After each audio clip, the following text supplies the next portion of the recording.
मोहनगिरी को ब्लॉक मान्यता दाबी रे जिलापाल को दाबीपत्र प्रदान कलाहांडी जिला मदनपुर रामपुर ब्लॉक मोहनगिरी को ब्लॉक घोषणा करने दाबी रे जिलापाल कार्यालय में पहुंचले अंचलवासी। अभियोग अनुसार कलाहांडी और कंधमाल जिलार सीमावर्ती अंचल में मोहनगिरी समेत 8टी पंचायत रही बेले आज भी अनेक अंचल मौलिक सुविधार वंचित होती। मदनपुर रामपुर ब्लॉक मुख्यालय को 50 ରୁ ଊର୍ଦ୍ଧ୍ୱ किलोमीटर दूर होती फल लोक मैंने अनेक समस्यार सम्मुखीन होती। देढ़शुली एवं लुभेनगढ़ पंचायत ब्लॉक कार्यालय 60 ରୁ 70 किलोमीटर होती। मोहनगिरी ब्लॉक पाई योग्य थिबारु सरकार तुरंत ब्लॉक मान्यता प्रदान करने को दाबी हुई। मोहनगिरी जेहेतु जिला मुख्य कार्यालय 90 किलोमीटर होती मोहनगिरी गोटे ब्लॉक मान्यता देवा लगी सरकार पाखे आम आवेदन करुँ।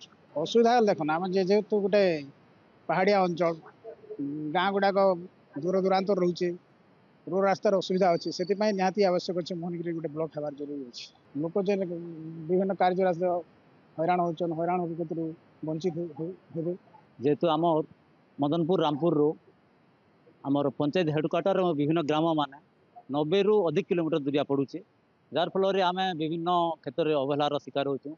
जोगाजोगर असुविधा होची विभिन्न प्रकार सरकारी सुविधा वंचित होचुँ एवं दीर्घ एत दिन है भी से अंचल आज उन्नति नहीं हबार जेहेतु प्रशासन पाखे आम विभिन्न ठीक टाइम पहुँची नहीं पार्बा कि प्रशासन आमर ठीक समय आम पाखे पहुँची नहीं पार्चे से आज आम गोटे मोहनगिरी गोटे नूतन ब्लॉक मान्यता देवाई दाबी कर।